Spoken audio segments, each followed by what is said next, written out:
Are you stuck in the cycle of trading your time for money? Meet Sarah and David, two individuals with vastly different approaches to income generation. While Sarah struggles to increase her freelance income, David creates a mobile app that unlocks the power of passive income. Follow their journey as they navigate the world of entrepreneurship and discover the key to financial freedom. Get ready to be inspired and learn how to build your own pipeline of the passive income. Don't miss out on this captivating story on the quest of financial independence. Hello everyone, welcome back to our new video on the parable of the pipeline, which is written by Burke Hedges. It is a very interesting book, so stick till the end. A long time ago, two young cousins named Pablo and Bruno lived side by side in a little Italian village. The young men were best friends and huge dreamers.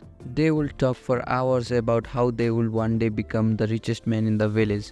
They were both bright and hardworking. They only need a chance. The community decided to hire two men to transport water from a nearby river to cistern in the town square. Pablo and Bruno were hired for the job. Each man took two buckets and proceeded for the river. By the end of the day, they had filled the town cistern to capacity. The village elder compensated them with 1 penny for each pail of water. "This is our dream come true," Bruno screamed. "I can't believe our good fortune." However, Pablo was not so sure. His back hurt and his hands were squeezed from lugging the heavy buckets. He dreaded having to wake up and go to work the next morning. He resolved to come up with a more efficient method of transporting water from the river to the village. "Bruno, I have a plan," Pablo stated the next morning as they gathered their buckets and proceeded to the river.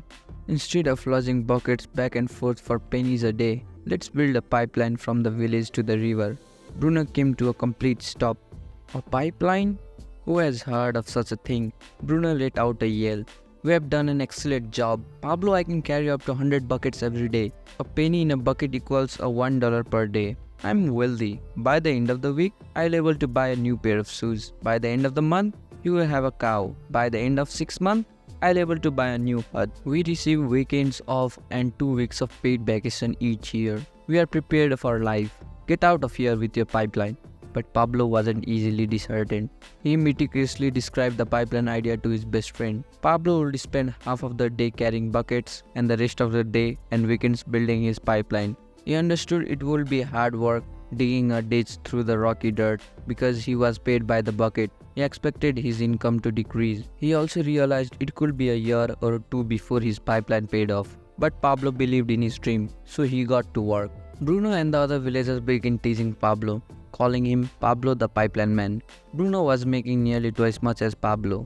He purchased a donkey outfitted with new leather saddle and kept it outside his new hut. He went to the shop and bought showy clothes and expensive meals. The townspeople addressed him as Mr. Bruno, and they applauded when he purchased rounds at the tavern and laughed heartily at his joke. Pablo continued to dig his pipeline while Bruno relaxed in his hammock in the evenings and on weekends. Pablo's efforts were largely ineffective in the first few months. Pablo worked evenings and weekends, which made the labor even more difficult than Bruno's. But Pablo kept telling himself tomorrow's goal depends on today's sacrifices. He dug every day, inch by inch. Inches turned into a foot, then 10 feet, then 20, then 100. Short-term pain equals to long-term gain, he told himself as he stumbled into his hut after another exhausting day of work. "In time, my reward was exceed my effort," he reasoned. "Keep your eyes on the prize," he kept thinking as he fell asleep, the sound of laughter from the village puffing filling the backdrop.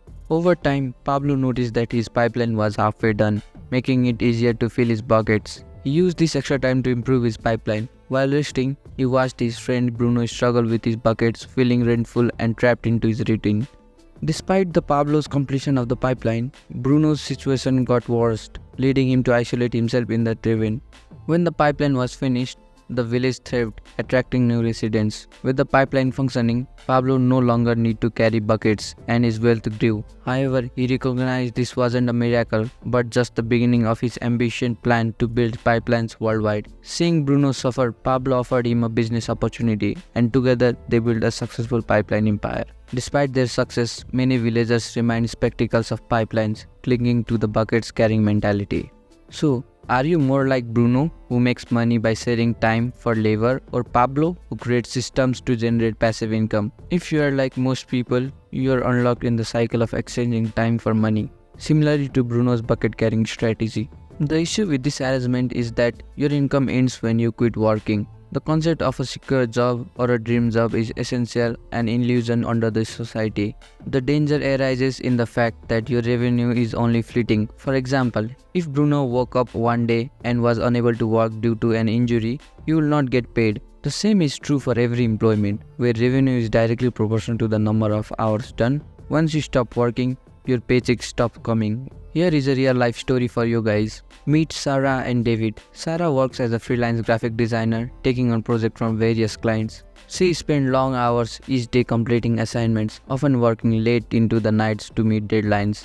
Despite her hard work, Sarah finds herself constantly struggling to increase her income. She considers taking on more projects or raising her rates, but realizes this will only require her to work even more, leaving little time for herself and her family. Meanwhile, David, a software engineer, decides to take a different approach. Instead of solely relying on his job for income, he invests some of his free time in developing a mobile app that solves a common problem in his industry. While it requires significant upfront effort, David believes that once the app is launched, it will generate passive income through app downloads and app purchase. As time goes on, Sarah continues to trade her time for money, feeling burnt out and constrained by the limitation of his freelance work. In contrast, David's app gains popularity, steadily bringing income even when he is not actively working on it. He enjoys the freedom to pursue other interests and spend quality time with loved ones while still earning money. In the end, Sarah realizes the value of creating alternative sources of income like David app that allow for greater financial stability and flexibility. Inspired by his example, she decides to explore other avenues such as creating digital products or investing in rental properties to build her own pipeline of passive income. I hope you guys liked the video. If you need more informative content like this, then make sure to like, share and subscribe. And also don't forget to comment who you are, Pablo or Bruno.